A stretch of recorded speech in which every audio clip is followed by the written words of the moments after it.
구약성경 룻기 1장부터 봅니다.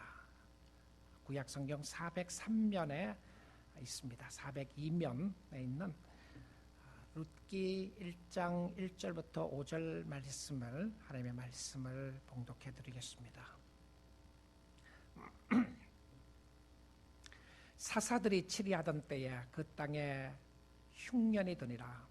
유다 베들레헴의 한 사람이 그의 아내와 두 아들을 데리고 모압 지방에 가서 거류하였는데 그 사람의 이름은 엘리멜렉이요 그의 아내의 이름은 나홈이요 그의 두 아들의 이름은 말론과 기럐이니 유다 베들레헴 에브랏 사람들이라.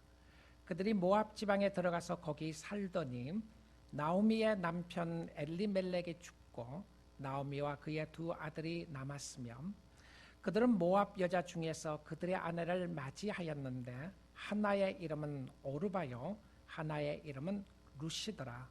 그들이 거기에 거주한 지 10년쯤에 말론과 기럐 두 사람이 다 죽고 그 여인은 두 아들과 남편의 뒤에 남았더라. 아멘.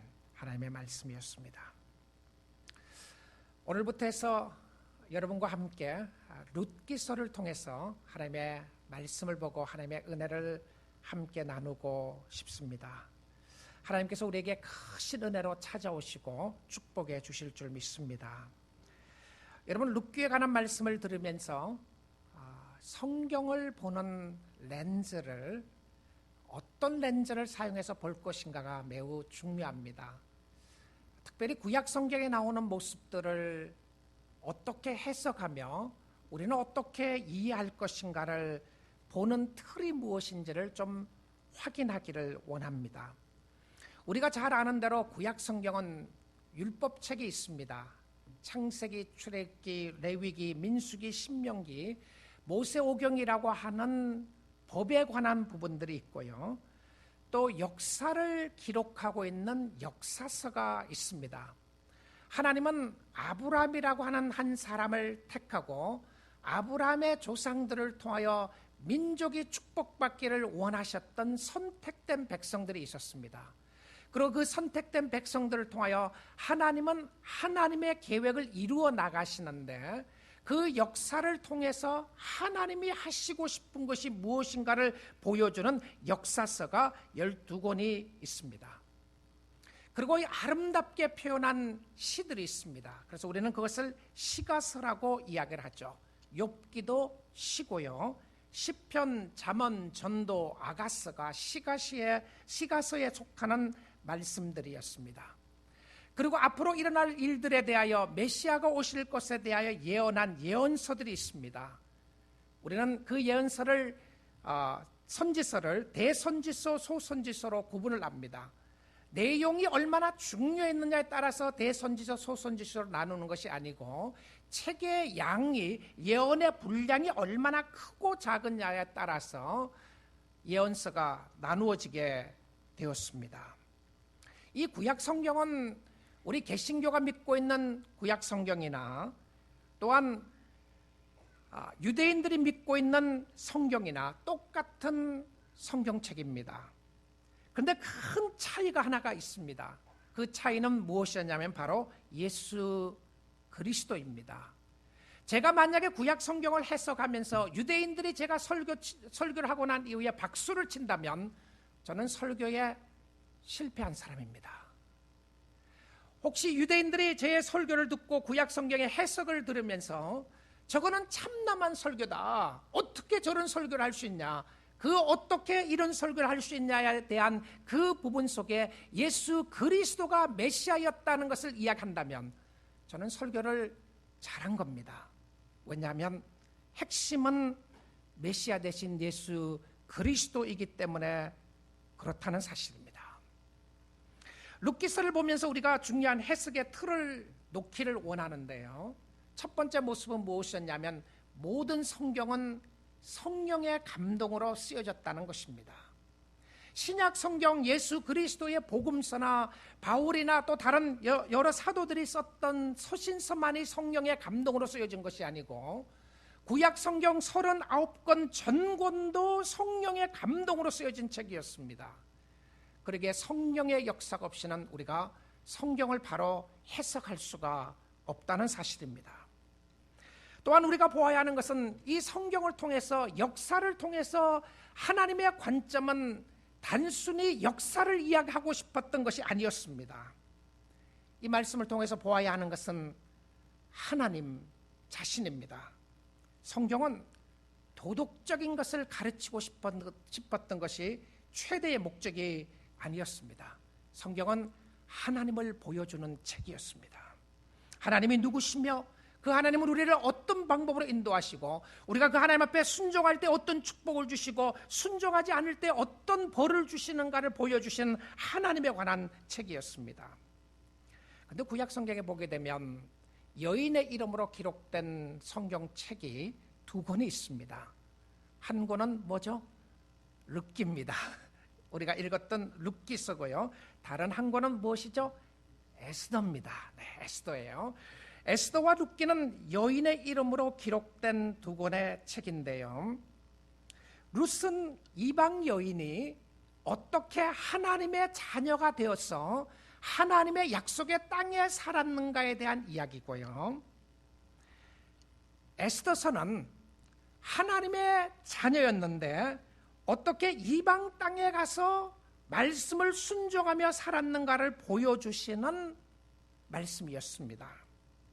그런데 이 룻기서는 짧은 4장으로 되어 있는데 이 4장 속에 하나님이라고 하는 단어가 무려 25번이나 나옵니다. 사용됩니다. 놀랍게도 에스더서에는 하나님이라고 하는 단어가 한 번도 명칭에 사용되지 않습니다. 그럼에도 불구하고 에스더서나 또한 룻기서를 통해서 보여주시는 것은 하나님의 위대한 구원 계획이었습니다. 하나님이 어떻게 그의 사랑을 보여주시고 구원을 이루어 나가시는가를 보여주시는 모습인데요. 그래서 저는 룻기서를 강의하면서 전체적인 주제를 아름다운 구원의 이야기로 잡았습니다. 너무나도 아름다운 사랑의 이야기가 포함되어 있는 아름다운 구원의 이야기인데 이 구원의 이야기는 하나님의 스토리입니다. 하나님의 이야기예요. 하나님이 어떻게 인간을 사랑하시고 함께 하시는가를 보여주는 모습이었습니다. 세 번째로 우리는 이 말씀을 통하여 보아야 되는 것은 무엇이었냐면 하나님의 구원 계획 속에 나타나는 예수 그리스도였습니다. 모든 성경은 예수님이 말씀하신 것처럼 누가복음 24장에 말씀하셨듯이 모든 성경은 곧 나에게 관한 기록이었다고 예수님이 말씀을 하셨습니다. 성경은 예수를 만나는 책이고요. 예수 그리스도가 누군지를 보여주시는 구속에 관한 구원에 관한 책이었습니다. 세상의 역사는 하나님의 구원 계획에 관한 역사입니다. 세상에 일어나는 많은 일들을 통해서 하나님은 사랑하는 백성들을 위로하시고 격려하시고 돌아오기를 바라시는 모습이 보여주시고 또한 하나님 앞으로 나아갈 때에 하나님을 섬기는 모습을 보여주시는 하나님의 구원 계획에 관한 모습이었습니다. 그래서 우리는 너무 성급하게 성경 구약 성경을 읽으면서 결론을 내리지 말아야 합니다. 아, 이렇게 살아야 되겠구나, 이런 사람처럼 살아야 되겠구나 하는 것을 보여주는 것이 아니었습니다. 그리고 역사적인 인물을 통해서 우리가 이 말씀을 통해서 보기를 원하는 것은 무엇이었냐면 자신입니다. 여러분이에요. 여러분, 룻기서를 통해서 자신을 보아야 합니다. 룻의 삶을 통하여 자신을 보아야 하고 나오미의 삶을 통하여 자신을 보아야 하고 엘리멜렉을 통하여 보아스를 통하여 우리의 모습을 보아야 한다는 것이죠. 근데 성경에 나오는 인물들은 어떤 때는 믿음의 좋은 예표로 주시기도 하시고요, 따르는 모범으로 주시기도 하시고 어떤 때는 불신앙의 예표로 주시기도 합니다. 그래서 우리가 쉽게 이 사람처럼 되자 그러면 쉽지 않아요. 왜냐하면 우리는 단순히 이 어떤 역사적으로 일어나는 사람들을 통해서 우리의 삶뿐만이 아니고 하나님의 위대한 계획을 보여주기 때문에 그렇다는 사실입니다. 룻기서에서는 인간의 절망과 고뇌와 실패를 적나라하게 기록하고 있습니다.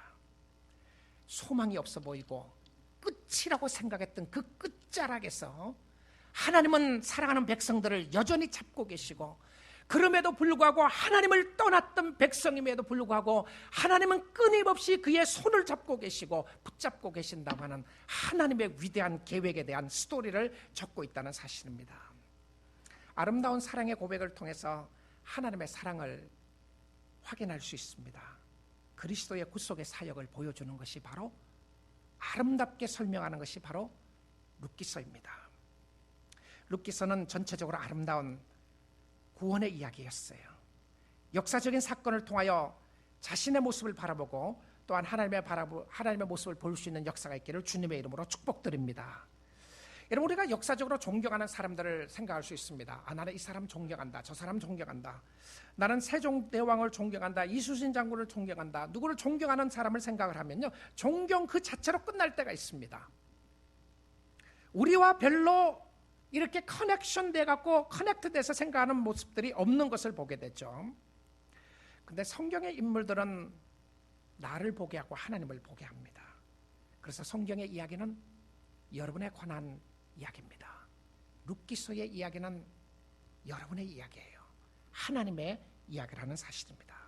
자, 여러분 성경을 펴시고 룻기서 1장을 와서 보도록 하겠습니다. 1절입니다. 사사들이 치리하던 때에, 자, 사사들이 치리하던 때라고 되어 있는데요, 이 룻기서가 쓰여졌던 배경을 잘 설명합니다. 언제 쓰여졌다고요? 사사들이 치리하던 때라고 되어 있습니다. 여러분, 사사는 누구였는가? 사사는 판사들이었습니다. 그래서 영어 성경에는 Book of Judges라고 되어 있어요. 판사들이었습니다. 근데 판사들이 왜 성경에 나오는가? 이들은 무엇을 했는가? 왜 판사라고 사사라고 명했는가? 여러분, 이들은요, 하나님의 법을 떠났던 사람들에게 하나님의 법으로 돌아가라고 외쳤던 사람들이었어요. 그럼 왜 선지자라고 이야기를 하지 않고 판사라는 표현을 썼는가? 왜냐하면 이들이 직접 전쟁에 나가서 전쟁했던 믿음의 용사들이었습니다. 사사들이 먼저 앞에 나가서 전쟁을 하게 되고요, 그 전쟁 속에서 하나님이 승리를 주셨을 때 사용했던 사람들이 사사시대였습니다. 그런데 사사시대는 이스라엘에게 있어서 암흑의 시대 중에 하나였습니다. 캄캄했던 때였습니다. 영적으로 캄캄했던 때였어요. 그런데 이 사사시대를 잘 설명해 주는 모습이 있죠. 사사시대는 백성들이 하나님 앞에 범죄하게 됩니다. 하나님을 떠나게 돼요. 그럴 때마다 하나님은 이방 나라를 사용하셔서 이스라엘 백성들을 전쟁으로 쳐들어오게 됩니다. 그래서 그때 사용했던 여러 나라들이 있었죠. 모압과 암몬과 블레셋이라고 하는 나라들이었습니다. 이들이 쳐들어와서 곡식을 다 추수하게 되고, 추수를 다 해놓게 되면 곡식을 다 훔쳐가는, 다 가지고 가는 그런 역사들이 있게 되었습니다. 그때마다 이스라엘 백성들 하나님 앞에 부르짖습니다. 하나님, 우리를 좀 살려주시면 좋겠습니다. 어떻게 하면 좋겠습니까? 그때 하나님이 사사를 보냈습니다. 그 사사들이 나가서 전쟁을 하게 되고, 반드시 하나님이 보냈던 사사들은 승리하게 되었습니다. 그리고는 땅에 태평시대가 잠시 오게 되고요, 잠시 태평시대가 오게 되면 다시 죄를 짓게 되는 이 사이클이 계속 반복되었던 것이 바로 사사시대였습니다. 오늘날 시대가 사사시대와 비슷하다고 볼 수 있겠습니까? 아마 그럴 수 있는 부분들이 많을 거라고 생각을 합니다. 근데 사사시대를 표현하고 있는 말씀이 사사기 21장 25절에 나옵니다. 여러분 한번 같이 한 목소리로 읽어볼까요? 그때에 이스라엘에 왕이 없으므로 사람이 각기 자기의 소견에 오른 대로 행하였더라. 그때에 이스라엘에 왕이 없으므로 사람들이 다 자기 마음대로 자기가 옳다고 생각했던 대로 행했다고 되어 있습니다. 아니, 이게 무슨 말이죠? 그럼 왕을 세워주면 됐잖아요. 그래서 이스라엘 백성들이 하나님, 우리에게 왕을 세워주시면 좋겠습니다. 이방 사람들처럼, 이방 나라처럼 우리에게도 왕을 세워주시면 좋겠습니다라고 했을 때 하나님이 안 된다고 그랬습니다. 아니, 왕을 세워주면 왜 안 됐죠? 안 됐던 이유 중에 하나가 무엇이었냐면 하나님이 왕이신데 하나님이 선택된 이스라엘 백성들의 왕이었는데 하나님을 왕으로 두기를 원하지 않고 사람을 왕으로 두고 사람을 따르겠다고 이야기했습니다. 그래서 하나님이 나중에는 마음대로 하라고 그러죠. 마음대로 하라고 해서 세웠던 첫 번째 왕이 누구였습니까? 사울 왕이었습니다. 사울은 사람들이 원하고 사람들이 기뻐하는 왕이었고요. 그는 건장하고 힘있고 능력 있는 왕이었습니다. 근데 하나님을 섬기는, 하나님을 두려워하는 모습이 아니었던 것이죠. 하나님이 왕이 되기를 거부했던 시대가 사사시대였습니다. 하나님을 왕으로 모시지 않고 살게 되면 어떤 결과가 오게 되는지 아십니까? 사람들은 자기 마음대로 자기 생각에 옳은 대로 행합니다. 요즘 시대를 가르쳐서 포스트 모던 시대라고 이야기합니다. 포스트 모던 시대 속에 나타나는 그 모습 중에 하나가 무엇이었냐면 아무도 절대적인 진리가 없다고 하는 것을 이야기합니다. There's no ultimate truth. 절대 진리가 없기 때문에 자기 마음속에 옳다고 생각하는 상대 진리를 믿으라고 하는 것이죠. 그래서 당신이 왜 누군데 감히 나에게 이렇게 하라고 말하느냐? Just leave me alone. 내 마음대로 하게 해달라고 하는 모습들이 있었습니다. 사사시대의 모습이었어요. 각자 자기가 옳은 대로 행하고 살았습니다. 아니 내 마음대로 사는데 누가 뭐라고 그러느냐? 하나님이 개입하신 것이었습니다. 하나님이 뭐라 그랬던 것이죠. 이 사사시대에 큰 흉년이 들게 되었습니다. 여러분 구약시대에 흉년이 들었다고 하는 것은 오늘 내가 이 땅에 살아나가는 동안에 가난하게 산다는 것과 전혀 다른 모습입니다. 그렇게 바로 적용을 하면 안 돼요. 내가 오늘날 힘들고 어렵게 불행하게 산다거나 혹은 세상적으로 가난하게 살면 혹시 하나님을 떠났기 때문에 그런 것이 아닌가? 여러분 그건 구약 성경의 개념을 잘 모르고 하는 해석입니다. 바로 적용을 해서 그래요. 오늘 주님을 신실하게 섬기고 주님을 사랑하는 사람들이요, 이 땅에 가난하게 사는 사람들 많이 있어요. 여러분 실질적으로 그렇지 않습니까? 돈을 많이 가지고 부자였던 사람들이 예수를 잘 믿고 하나요? 그런 사람도 있죠. 그러나 그렇다고 해서 하나님을 잘 섬기는 부분이 아니었습니다. 그런데 구약시대를 이해하기 위해서 구약시대에 나타나는 흉년의 의미는요, 영적인 기갈 상태를 말했습니다. 이 흉년이 났다고 하는 것은 그냥 지나갈 수 없는 사건인데요, 기드온이 사사로 세워지기 전에 이 사사시대에 보게 되면 흉년이 들었다고 하는 시대가 한 번밖에 안 나옵니다. 기드온 때였습니다. 기드온이 세워지기 전에 이 땅에 그 땅에 흉년이 있게 되었는데요, 미디안 사람들이 쳐들어오게 되고 땅에는 흉년이 들었습니다. 그래서 학자들의 이야기는 이 룻기서가 BC 1250년에서 1050년경에 쓰여졌을 거라고 이야기합니다. 그런데 그 기간이 200년이라고 하는 긴 기간을 잡았어요. 그럼 정확하게 언제 쓰여졌는지 모른다고 하는 표현이겠죠. 그런데 구약시대에 있었던 흉년은 반드시 영적인 의미를 담고 있었습니다. 그럼 구약시대에 비가 오지 않는다, 흉년이 들었다고 하면 하나님을 찾아야 되는 사인이었습니다. 신명기 11장 13절에서 17절에 이미 하나님은 이스라엘 백성들에게 하나님을 찾아야 될 사인이라고 말씀을 주셨어요. 말씀 봅니다. 내가 오늘 너희에게 명하는 내 명령을 너희가 만일 잘 청종하고 너희 하나님 여호와를 사랑하여 마음을 다하고 뜻을 다하여 섬기면 하나님이 약속한 것이 있습니다.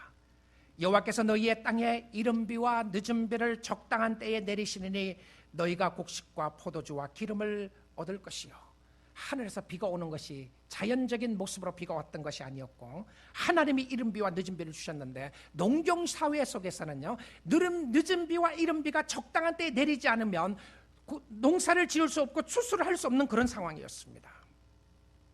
또 가축을 위하여 들에 풀이 나게 하시리니 네가 먹고 배부를 것이다. 너희는 스스로 삼가라, 조심하라는 표현이죠. 두렵건대 마음에 미혹하여 돌이켜 다른 신들을 섬기며 그것에게 절함으로 여호와께서 너희에게 진노하사 하늘을 닫아 비를 내리지 아니하여 땅에 솟아를 내지 않게 하심으로 너희가 여호와께서 주신 아름다운 땅에서 속히 멸망할까 하노라. 하나님의 말씀이 무엇이었습니까? 흉년은 비가 오지 않았기 때문에 그랬습니다. 그 이유는 하나님을 섬기지 않고 우상을 섬겼기 때문에 그랬어요. 그 비가 오지 않는다, 엘리야 시대 때도 그랬던 것이죠. 비가 오지 않았던 것은 이스라엘 백성들이 우상을 섬겼기 때문에 그렇습니다. 하나님을 찾지 않았기 때문에 그랬어요. 이스라엘 백성들은 하나님께로 돌아가지 않고 우상을 더 섬기게 되었습니다. 그 가나안 땅에 들어갔더니 가나안 사람들이 흉년이 들었을 때 어떠한 방법으로 그 문제를 해결했는지 알았습니다. 해결하는 방법이 무엇이었죠? 바로 바알신을 섬기는 것이었습니다. 태양신이라고 이야기하는 그 시대의 사람들이 섬겼던 바알신을 섬겼는데 이스라엘 백성들도 흉년이 들면 하나님을 찾지 않고 바알신을 섬기게 됐어요. 구약시대에 흉년이 들었다고 하는 것은 하나님을 찾아야 하고 하나님께로 돌아가라고 하는 경고 사인판이었습니다. 그런데 사람들이 하나님의 말씀을 무시하기 시작합니다. 하나님의 말씀에 귀를 기울이지 않고요, 세상적인 방법을 찾아가게 되고 세상적인 방법으로 해결하려고 생각을 하고 있습니다. 하나님의 말씀의 사인을 무시하면 어떻게 되는지 아십니까? 자기 마음대로 자기가 원하는 대로 결정하고 살아가게 될 수밖에 없습니다. 하나님을 두지 않으면 자기의 소견에 옳은 대로 행하며 살아갑니다. Who cares? 내 인생은 내 것인데 내가 원하는 대로 사는 것이지 누가 나에게 말할 수 있느냐. 계속해서 1절을 봅니다. 그 땅에 흉년이 드니라. 유다 베들레헴의 한 사람이 그의 아내와 그 두 아들을 데리고 모압 지방에 가서 거류하였다. 1절에서는 그가 누구인지를 밝히지 않습니다. 이름을 밝히지 않고요, 한 사람이라고 그렇게 표현합니다. A man, a man 이렇게 돼 있어요. 의도적이었던 것이죠. 그 한 사람이 누구죠? 여러분일 수도 있는 거죠. 저일 수도 있는 겁니다. 근데 그 한 사람이 중대한 결정을 내리게 됩니다. 그 아내와 상의를 했는지 아이들과 상의를 했는지 알 수는 없지만 가족이 함께 중대한 결정을 내리게 됩니다. 근데 이 중대한 결정을 내리기를 전에 그 사람이 살고 있었던 곳이 어디였는지를 저자는 설명합니다. 어디였다고요? 유다 베들레헴이었다라고 이야기합니다. 유다는 어떤 땅이었습니까? 가나안 땅이었고요. 유다는 어떤 땅이었습니까? 약속의 땅이었습니다. 하나님의 말씀에 의하면 유다 땅은 젖과 꿀이 흐르는 땅이었고요, 하나님이 권고하시는 땅이었고 하나님이 축복해 주시는 땅이었습니다. 젖과 꿀이 흐르는 땅 중에서 노른자 중에서 노른자 땅이 어디였느냐? 베들레헴이었습니다. 베들레헴의 의미는 House of the Bread, 빵집이었다고 하는 의미였습니다. 떡집이었어요. 빵집에 빵이 없고 떡집에 떡이 없었고 식당에 먹을 음식이 아무것도 없는 위급한 상황이었습니다. 빵집에 빵이 없고 떡집에 떡이 없으면 하나님을 보라고 하는 사인이었는데 자연적인 모습의 상황 속에서는 하나님이 보이지가 않았습니다. 여러분, 우리가 어려움을 당하게 되면 자연스러운 반응은 푸른 곳을 보게 되어 있습니다. Grass is always greener on the other side 라고 하는 영어 표현이 있는 것이죠. 이웃집 잔디는, 멀리 있는 잔디는 늘 푸르게 보인다고 말입니다. 이 하나님의 땅, 약속의 땅에 살았던, 베들레헴에 살았던 하나님의 사람들이 하나님을 바라보지 않고 어디를 보느냐 하면 모압 땅을 보게 됩니다. 오늘날로 이야기하면 요르단입니다. 여러분, 요르단에 가는 것이 잘못됐다, 살면 안 된다, 그렇게 직역을 하면 안 돼요. 왜냐하면 구약 성경에서 하나님이 주었던 요압의 의미가 무엇인지를 깨닫는 것이 먼저 중요하기 때문에 그렇습니다. 모압을 본 것이 무엇이 잘못인가? 모압을 보았다고 하는 것은 하나님을 보지 않고 세상을 보았다고 하는 표현이었습니다. 하나님을 버리고 세상을 택했다고 하는 것이었어요. 구약시대의 모압은 어떤 땅이었습니까? 어떤 나라였나요? 여러분, 이스라엘 백성들이 출애굽을 해나가기 시작합니다. 출애굽을 해나가면서 반드시 거쳐야 될 땅 중에 하나가 모압 땅이었어요. 그리고 암몬 땅이었습니다. 모압 땅이었는데 모압의 그 당시의 왕이 발락이라고 하는 왕이었습니다. 그 당시에 가장 신통하다고 이야기하는 발람 선지자를 꼬여서 이스라엘 백성들을 저주하게 만듭니다. 저주하라. 그 백성을 저주하라. 이스라엘을 저주하라고 그랬어요. 여러분, 세상 사람들이요, 교회를 핍박하고 교회를 저주하고 예수 믿지 않는 사람들이 예수 믿는 사람들을 저주해도요, 그 저주가 하나도 임하지 않을 수 있습니다. 두려워할 것 아무것도 없어요.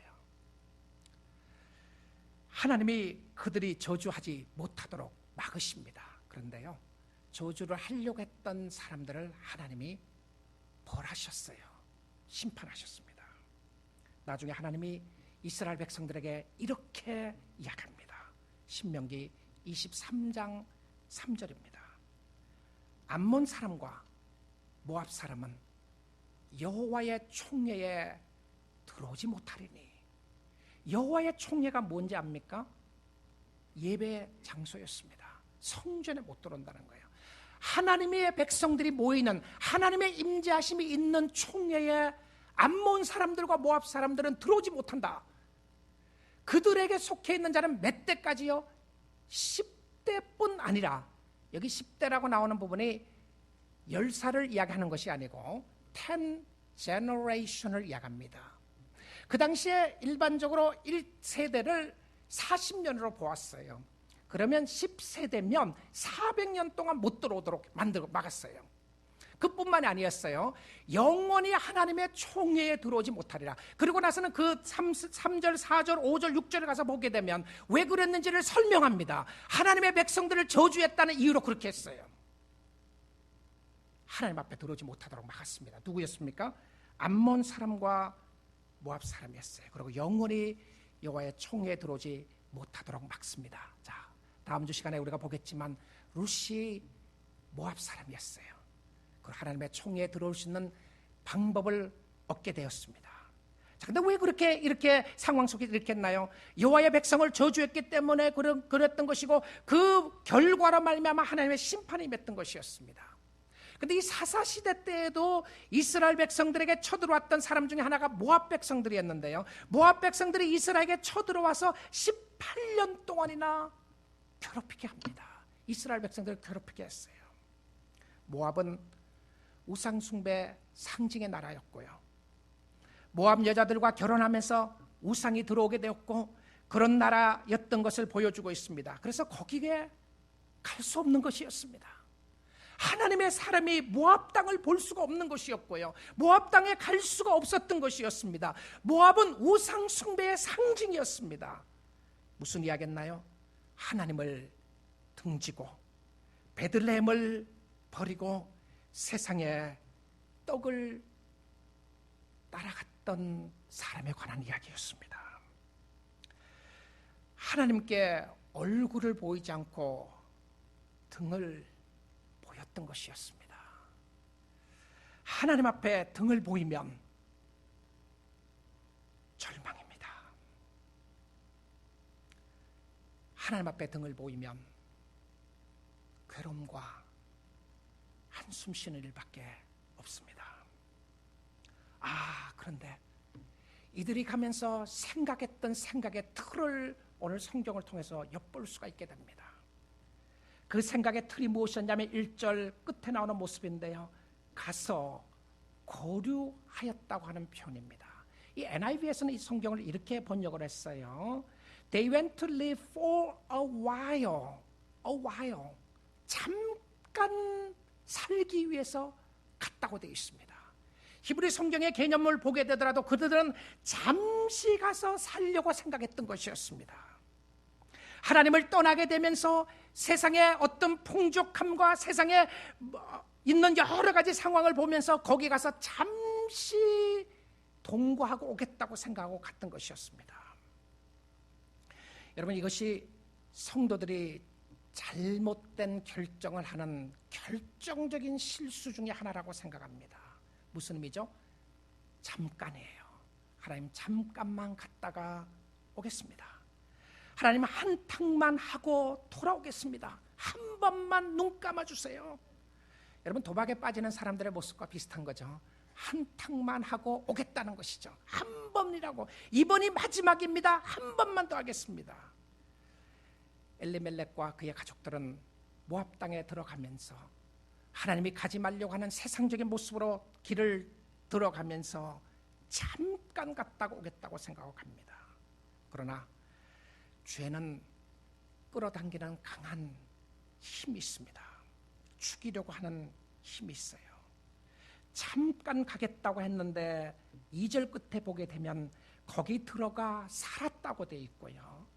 거기 들어가서 살았던 해가 10년이 지났습니다. 4절의 말씀이었어요. 이 한 사람의 선택에 어떤 결과를 가져오게 되었습니까? 어려울 때에 하나님을 바라보지 않고 하나님을 등지게 되면 어떤 결과가 오게 되는 것이죠? 절망이었습니다. 반드시 대가를 지불하게 되어 있어요. 여러분, 이 룻기서에 관한 이야기는 시작이 하나님의 백성들에게 주신 말씀이었습니다. 세상 사람들에게 했던 메시지가 아니었고요, 하나님의 백성들에게 주었던 말씀이었는데, 하나님의 백성들이 하나님을 왕으로 모시고 살려고 하지 않을 때에 나왔던 모습이었습니다. 2절에 왔어야 그 가족이 누구였는지를 소개합니다. 그 사람의 이름은 엘리멜렉이요. 아니, 1절에서 바로 설명을 할 수 있었을 텐데 2절에 와서 그 가족의 이름을 설명하면서 그 사람의 이름은 엘리멜렉이라고 합니다. 그 엘리멜렉의 뜻은 무엇이었냐면 하나님은 왕이시다라고 하는 표현이었습니다. 너무나도 좋은 아름다운 이름을 가지고 있었어요. 그런데 그의 삶 속에는 하나님이 왕이 아니었습니다. 자기의 소견에 오른 대로 행했고요, 자기가 원하는 대로 행했던 것을 보게 되었습니다. 그래서 오늘 저의 설교의 제목은 하나님이 왕이시라고 이렇게 했는데요, 사실은 이 표현은 하나님이 왕이시라고 이런 표현과 같은 모습이었습니다. 하나님이 왕이시라고. 너무나도 아름답고 좋은 이름을 가지고 있었지만, 그러나 그의 삶 속에는 하나님이 왕이 아니라 자기 자신이 왕이었던 것을 보게 됩니다. 자기의 소견에 옳은 대로 행하게 되었습니다. 여러분, 오늘날 많은 사람들이 이런 이야기를 합니다. 가정의 위기들이 닥쳐오고 있다. 한국교회의 위기다. 이민교회의 위기다. 미국에 있는 교회들의 위기가 있다라고 하는 이야기를 하게 됩니다. 그렇습니다. 우리는 위기라고 이야기할 수 있는 여러 가지 사건들을 볼 수 있다고 말할 수가 있게 됩니다. 교회의 위기, 가정의 위기를 모면할 수 있는, 이겨나갈 수 있는 길이 무엇이겠습니까? 방향 설정이었습니다. 길을 잘못 가서 생긴 것이 위기였던 것을 보게 됩니다. 방향을 바꿔야 한다는 것이죠. 하나님을 등지면 반드시 결과가 따르게 되는데, 하나님께 등을 보이지 말고 하나님 앞에 얼굴을 보이셔야 합니다. 하나님은 여러분의 등을 보기를 원하지 않습니다. 하나님은 여러분의 얼굴을 보기를 원하신다는 것이죠. 하나님께 등을 돌리게 되면 어떤 역사가 있는지 아십니까? 절망과 좌절과 낙심과 죽음밖에 없었습니다. 하나님이 왕이시라고요? 그의 삶은 자신이 왕으로 살아가게 하고 있었습니다. 하나님을 사랑한다고요? 하나님이 미워하는 짓만 하고 살면서 하나님을 사랑한다고 말할 수 있겠습니까? 성도라고요? 거룩한 백성이라고요? 더럽고 추한 모습만 우리의 심령 속에 가득 차 있는데 우리가 거룩한 모습이라고 말할 수 있겠습니까? 하나님의 자녀라고요? 하나님의 자녀의 모습은 하나도 없고 사단의 자녀처럼 거짓말만 하고 살아가는 것이 하나님의 자녀라고요. 그럼에도 불구하고 하나님이 나를 사랑해야 된다고요? 하나님은 돌아오라고 이야기하고 있는 것을 보게 됩니다. 돌아오라.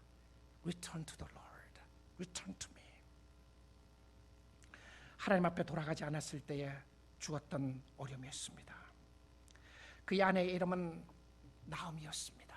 나오미의 이름의 뜻은 플레전트하다, 기쁘다, 유쾌하다고 하는 말이었습니다. 하나님을 떠나는 순간 나오미의 삶은 기쁘지 않았습니다.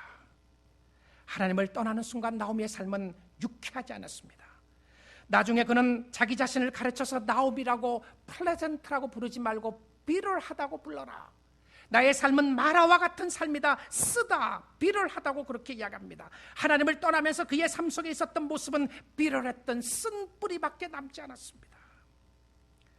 그 가정에 두 아들들이 있었습니다. 하나는 말론이었고 하나는 기론이었습니다.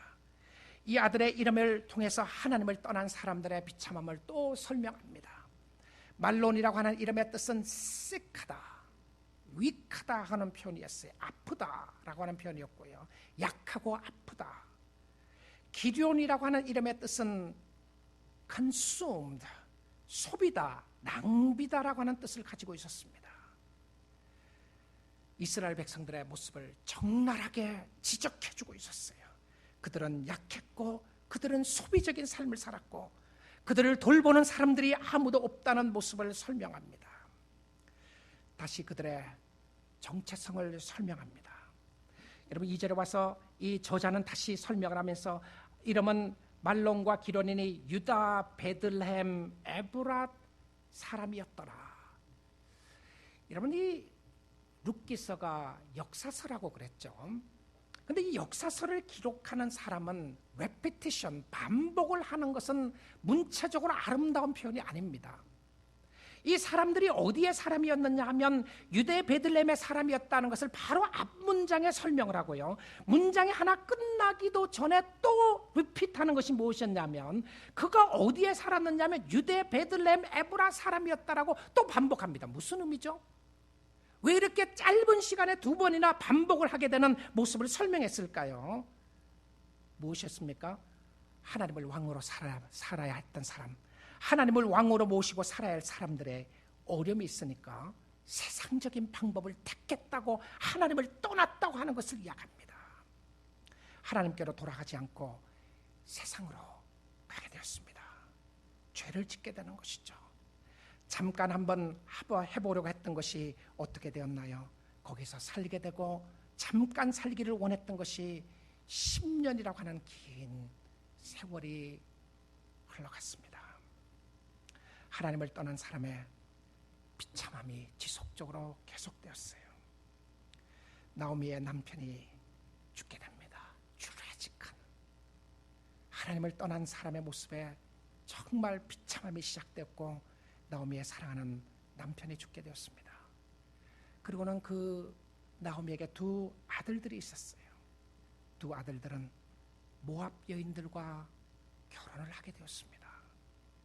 그 당시의 모습은 모압 여인과 결혼한다고 하는 것은 우상과 짝겠다고 하는 모습과도 같은 것이었습니다.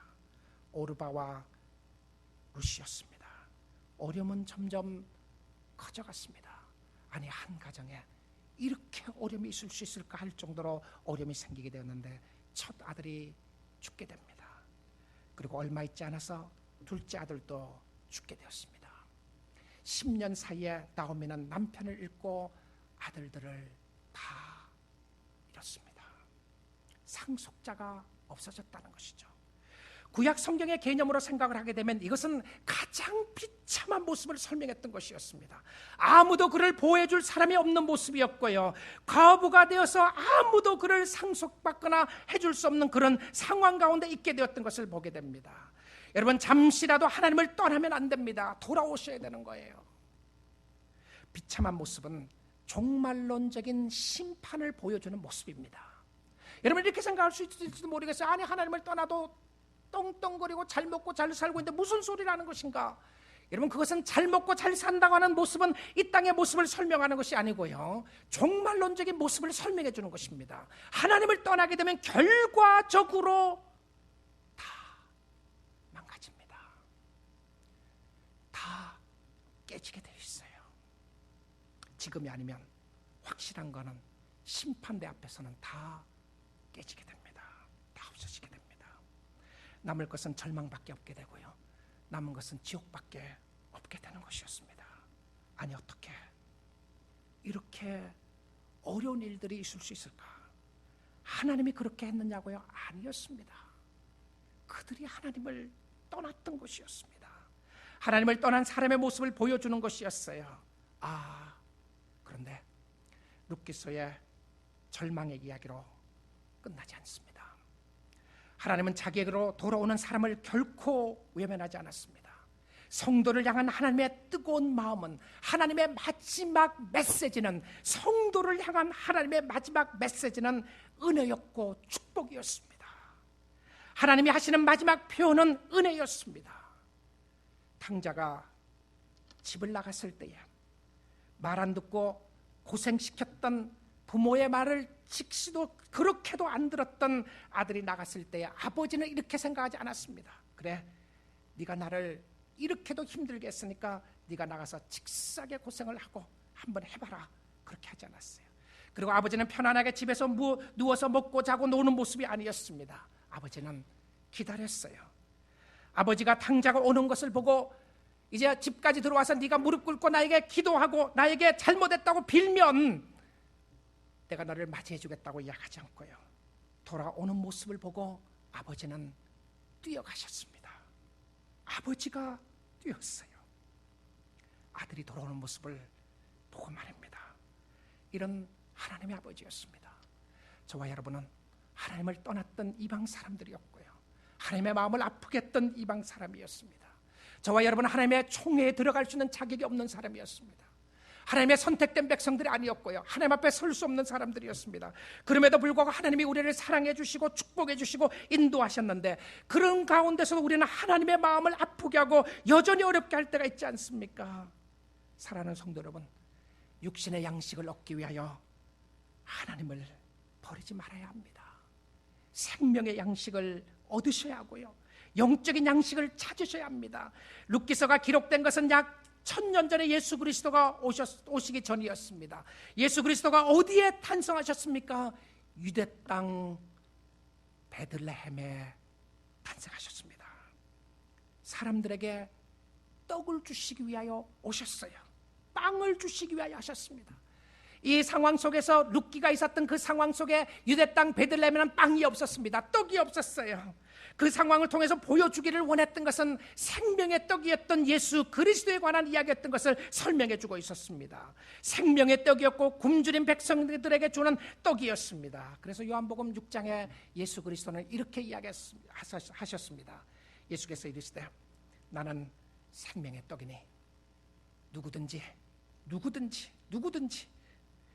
내게 오는 자에게는 결코 줄이지 아니할 터이요 나를 믿는 자는 영원히 목마르지 아니하리라. 51절입니다. 나는 하늘에서 내려온 살아있는 떡이니 I am the living bread. 그렇게 할 것이죠. 사람이 이 떡을 먹으면 영생하리라. 이 떡이 무엇이었습니까? 내가 줄 떡은 곧 세상의 생명을 위한 내 살이니라 하시니라. 주님이 생명이었습니다. 하나님이 생명이었어요. 하나님이 왕이라고요. 정말 하나님이 왕이신가요? 그렇다면 하나님께로 돌아가셔야 합니다. 하나님 앞에 등을 보이지 마시고 하나님 앞에 얼굴을 보이는 자들에게는 하나님이 생명을 주시고 하나님이 축복해 주시고 하나님께로 돌아가는 길이 살 길이었습니다. 하나님은 나오미의 가정을 버리지 않습니다. 룻의 가정을 버리지 않고 결과적으로는 메시아가 탄생하는 축복된 가정으로 세워주었습니다. 그 터닝 포인트가 무엇이었다고요? 하나님께로 돌아가는 모습이었습니다. 오늘 아침 시간에 주께로 돌아갈 수 있기를 원합니다. 알 수 없는 어려움과 힘든 일을 당하는 것이 혹시 영적인 사인은 아닌가요? 하나님 앞에 불평하고 원망할 것이 아니라 하나님께로 돌아오라는 영적인 사인은 아니신가요? 주께로 가십시오. 주님께 가면 주님이 여러분을 맞이해 주시고 축복해 주시고 하나님의 은혜로 안아주시고 위로와 하나님의 풍성한 축복으로 채워 주실 줄 믿습니다. 기도하겠습니다.